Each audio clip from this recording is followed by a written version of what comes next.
This hair growth oil that I'm about to show you has changed my entire life. Yes, this beautiful golden hued hair growth oil has been nothing short of amazing on my second hair growth journey. In this video, I'm going to show you how to make the regular version and the super strength for extreme hair growth. I have what they call 4C hair. My hair is extremely coily, and if I don't moisturize it properly, it can become extremely dry and break off. But not to worry, I have a treatment for that as well. If you don't know, I heat damaged my hair and had to cut it all off and start all over. My hair went from this to this. For 30 days last year, I stopped using all other hair growth treatments and only used my hair growth oil to see if it actually worked. Here is a comparison between day 1 and day 30. And don't worry, I cut off the thin ends right after. It's growing so quickly, my twist outs are so juicy and bouncy, and every single individual coil is moisturized. And I already know someone is going to ask, this is my Glam comb. I've been using it to get the oil directly to my hair follicles. It's been a major key factor in my hair growth journey. If you want to purchase one, go to my website, glamcomb.com. And make sure you all keep watching till the end. I'm going to show you all this really cute hairstyle that my mother did for me, and I'm also going to talk about the hatred that 4C hair receives, as well as beauty standards when it comes to 4C hair. Alright, now let's get into these hair oils. An eighth of it is going to be sweet almond oil, and then we're going to fill up to about 3/4 of the bottle with avocado oil. I like blending these two carrier oils because they add softness and strength, and I think it's a very good balance. Next, I'm going to go in with peppermint oil, and I love using peppermint oil because I've read studies where peppermint oil was proven to actually increase hair growth. I usually add about 3 or 4 droppers full of the rose hips oil. If you look at my older videos, you'll notice that my hair growth oil was a lot lighter, but I started adding in the rose hips oil because it's very soothing for my scalp, and it really helps to calm the skin on my scalp and just make it feel amazing. Make sure you watch the whole video because I'm going to show you the application process for both oils, which is very important.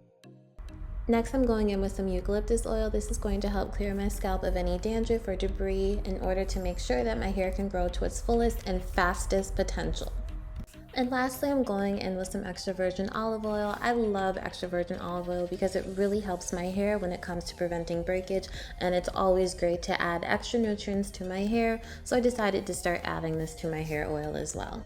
And now our everyday use, regular strength hair growth oil is complete.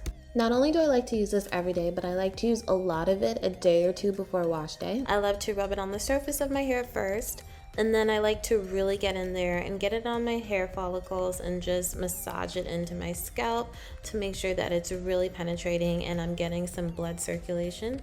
And I'm just going to show you how little of hair I lost. This is from the one section I took down, and these braids were in for 5 weeks. Oil your ends. It's so important to oil your ends. One of the reasons why my hair has gotten so lengthy and so thick in such a short amount of time is because I'm not losing a lot of hair. I'm going to show you all a very easy to make oil blend that helps prevent breakage.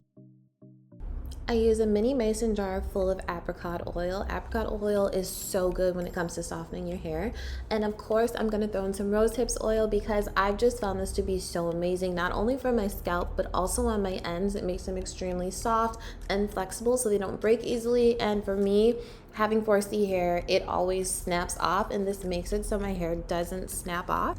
I like to just stir it around, and then I'm going to add a splash of sweet almond oil, and then I'm going to add a splash of olive oil, and there we go. Next, I'm going to show you all how I like to apply the mild and super strength version. Right here I'm using the mild version, and I like to apply it when I already have a 2-in-1 conditioner on my hair, simply because the oils are so strong that they can be quite drying for my 4C hair. My main concern is always making sure my 4C hair is moisturized, so I don't like to let them sit on my hair. They don't have to sit there overnight in order to stimulate my scalp. Now, when it comes to the super strength version, I'm going to fill up at least 1/3 of the bottle with Jamaican black castor oil. This is really amazing because not only is it a carrier oil, but it's also going to help attribute some growth benefits, and we love that. Next, I'm going to fill about another 1/3 to maybe 1/2 of the bottle with avocado oil. And then I'm going to go in with some rose hips oil in order to soothe my scalp. I use between 7 to 10 drops of this most of the time because when it comes to the super strength, I want to make sure that I have a lot of rose hips oil in order to soothe my scalp. I've just found that this is a method that works best for me. If you want to use less or more, you can do that as well. After that, I'm going to go in with about 12 to 15 drops of eucalyptus oil. Then I'm going to go in with about 20 drops of peppermint oil. I really want to stimulate my scalp. And then I'm gonna go in with tea tree oil. In the regular strength version, I didn't add any tea tree oil. And I'm going to add about 20 drops of tea tree oil to my super hair growth oil mix. And it's complete. Alright, so first of all, if my hair looks shorter here, that's because it is. This video is from last year. I asked my mom if she could do box braids on me, and she said she had no problem doing that, but she thought it would be healthier for me if she put my hair in an easy, low manipulation protective style, and if I deep conditioned after a week of having it in, because my hair was breaking off and it was really dry, and she just wanted to do what was healthiest for me. She also made sure to take off all of the rings on her fingers just so she wouldn't snag my hair while creating this hairstyle. You'll notice that she's not using rubber bands and she's using actual hair ties. She does this method because it's healthier for my hair and it doesn't rip out my hair when the hair ties are removed. You'll also notice that she's adding the hair growth serum to my hair every single time when she parts it, just so I can get some hair growth benefits as well. My mother is one of the main reasons why I love and appreciate my 4C hair so much. Ever since I was a little girl, she's always just raved about how beautiful and thick my hair is. I feel like I grew up in this family bubble where I was always praised and everything about me was always considered so amazing and just so beautiful. And it wasn't until I really went out into the outside world and heard that people thought that my hair texture was considered ugly that I actually even knew it was a thing. I even remember one time when we went on vacation to Nigeria. I think I was about 4 or 5, and I remember this so vividly. I was sitting with my older cousin. He was about 15 at the time. He was babysitting me, and we were just sitting in the middle of Balogun Market with his friends. If you guys know Balogun Market, it's very busy, and there's a lot of people walking around, and we were just people watching. And I remember specifically, there was this woman that walked by, and she had jet black hair, and it was very thick and very coarse, and just very full. And I'll never forget how everyone raved about how beautiful she was and how beautiful her hair was.